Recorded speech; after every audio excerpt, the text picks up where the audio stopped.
প্রিয় দর্শক, আসসালামু আলাইকুম। সবাইকে স্বাগতম জানিয়ে শুরু করছি আমার আজকের পর্বে।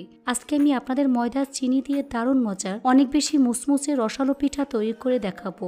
এটা তৈরি করা খুবই সহজ, শুধুমাত্র আটার চিনি দিয়ে খুব সহজে এই নাস্তাটি তৈরি করে নিতে পারবেন। এই পিঠা খেতে এতটাই মজার যে বাসার ছোট থেকে বড় সবাই অনেক বেশি পছন্দ করবে। আশা করছি আজকের রেসিপি সবার কাছে অনেক বেশি ভালো লাগবে। এই পিঠা তৈরি করার জন্য প্রথমে একটি মিক্সিং বলে 1 কাপ পরিমাণ ময়দা নিয়ে নিচ্ছি। আপনারা চাইলে আটা ব্যবহার করতে পারবেন। স্বাদ মতো লবণ অ্যাড করে দিচ্ছি, সাথে 1 চা চামচ পরিমাণ চিনি দিয়ে দিচ্ছি, 1.5 টেবিল চামচ পরিমাণ গলানো ঘি দিয়ে দিচ্ছি। এবার সবগুলো উপকরণ একসাথে খুব ভালো করে মিশিয়ে নিতে হবে। হাত দিয়ে ঘষে ঘষে তেল ময়দার সাথে খুব ভালো করে মিশিয়ে নিচ্ছি, কারণ ময়ানটা যত ভালো হবে এই পিঠা তত বেশি খাস্তা এবং পারফেক্ট হবে। তাই একটু সময় নিয়ে ময়ান করে নিতে হবে। যখন দেখবেন হাত দিয়ে মুঠ করলে এরকম দলা পেকে যায়, তখন বুঝতে হবে ময়ানটা একেবারে পারফেক্ট হয়েছে, অর্থাৎ ঘি ময়দার সাথে খুব ভালো করে মিশে গিয়েছে। এখন এর মধ্যে অল্প অল্প করে পানি অ্যাড করে মোটামুটি সফট একটি ডো তৈরি করে নিতে হবে। এই ডোটা খুব বেশি নরম করে ফেলা যাবে না, আবার শক্ত করে ফেলা যাবে না।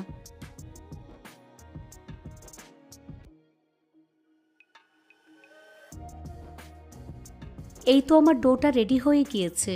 উপরে কিচেন টাওয়াল দিয়ে ঢেকে দিচ্ছি, তারপর ঢাকনা দিয়ে ঢেকে রেখে দেব প্রায় 10 মিনিটের মতো। এবার একটি বাটিতে 2 টেবিল চামচ পরিমাণ ময়দা নিয়ে নিচ্ছি। এর মধ্যে অল্প অল্প করে গলানো ঘি অ্যাড করে মোটামুটি ঘন একটি ব্যাটার রেডি করে নিতে হবে।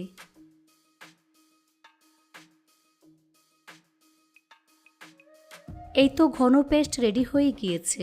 দেখুন এর ঘনত্বটা ঠিক এরকম হবে। ফিরে আসলাম 10 মিনিট পর।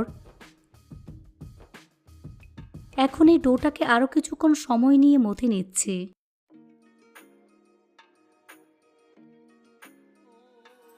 এখান থেকে অল্প পরিমাণ ডো নিয়ে এরকম গোল বলের মতো তৈরি করে নেব।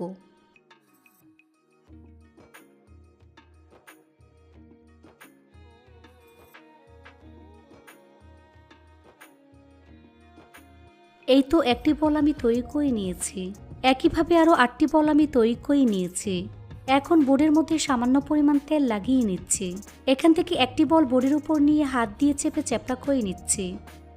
তারপর বেলুন দিয়ে বেলে পাতলা একটি রুটি তৈরি করে নিতে হবে। রুটি বেলার সময় ময়দা ব্যবহার করা যাবে না, এভাবে টেনে টেনে বেলে নিতে হবে। দেখুন এরকম পুরুত্বের রুটি আমি তৈরি করে নিয়েছি। তারপর আগে থেকে তৈরি করে রাখা ময়দা ঘিয়ের পেস্ট খুব ভালো করে লাগিয়ে নিচ্ছি। সম্পূর্ণ রুটির উপর হাত দিয়ে ছড়িয়ে নিতে হবে। তারপর একটি ছুরি দিয়ে এভাবে লম্বালম্বি করে দাগ টেনে নিচ্ছি।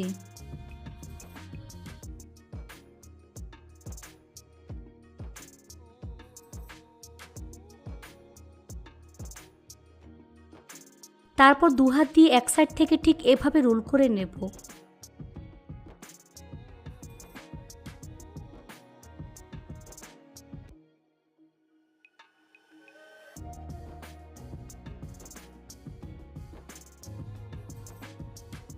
তারপর এক পাশ থেকে এভাবে পেঁচিয়ে নিচ্ছি।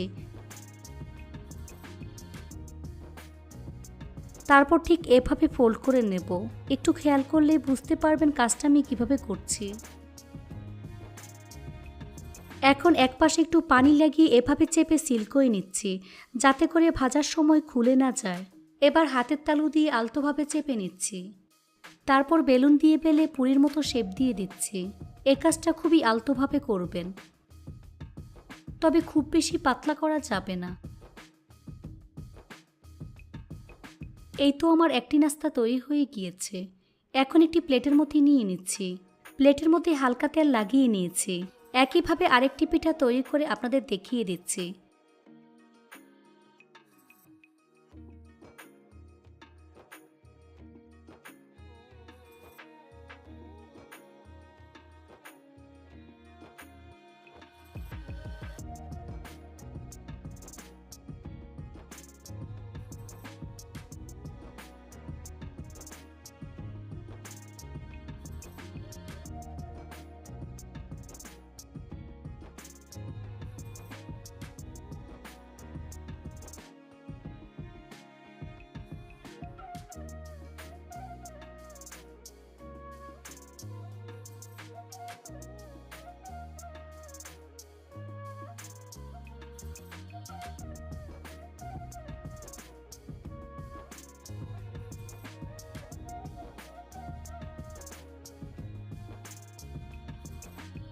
এই তো আরও একটি পিঠা আমি তৈরি করে নিয়েছি।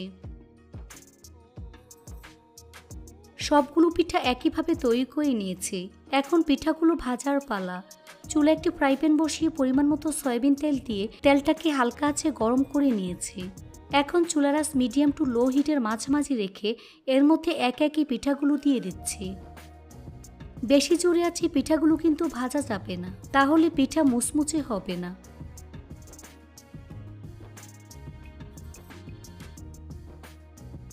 কিছুক্ষণ পর পিঠাগুলোকে উল্টে দিচ্ছি।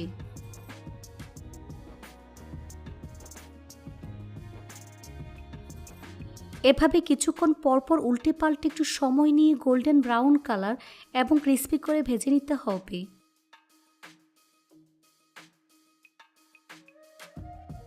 ভাজা হয়ে গিয়েছে। এখন তেল থেকে নাস্তার প্লেটে তুলে নিচ্ছি।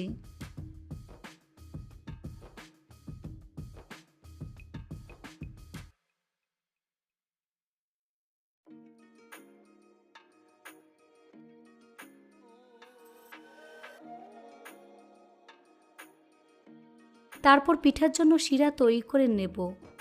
চুলায় একটি কড়াই বসিয়ে এর মধ্যে 1 কাপ পরিমাণ চিনি দিয়ে দিচ্ছি,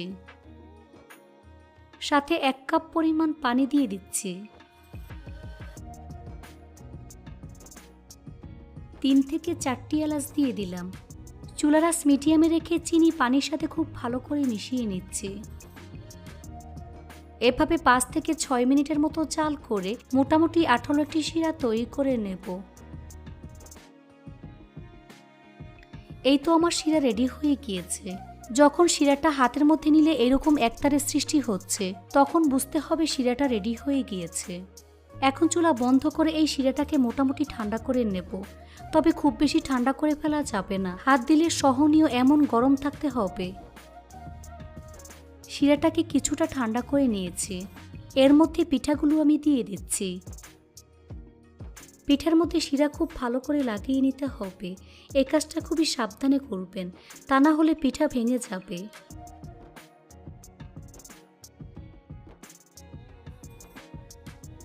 তারপর 5 থেকে 6 মিনিটের মতো পিঠাগুলোকে শিরার মধ্যে আমি রেখে দিচ্ছি।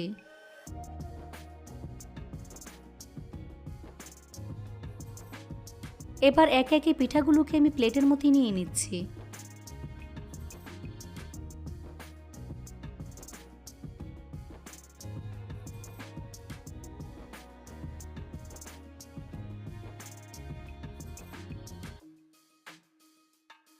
তারপর পরিবেশন করে আপনাদের দেখিয়ে দিচ্ছি। দেখুন আমার পিঠাগুলো দেখতে মাশাআল্লাহ কতটা সুন্দর এবং কতটা লোভনীয় হয়েছে। খেতে কিন্তু অনেক বেশি মজার হয়েছে। এভাবে একবার হলেও বাসায় তৈরি করে দেখবেন। আশা করছি বাসার ছোট থেকে বড় সবাই অনেক বেশি পছন্দ করবে। রেসিপিটি ভালো লাগলে অবশ্যই একটি লাইক দিয়ে দিবেন। ফ্রেন্ডস অ্যান্ড ফ্যামিলির সাথে বেশি করে শেয়ার করবেন। সবাই অনেক বেশি ভালো থাকবেন। আল্লাহ হাফেজ।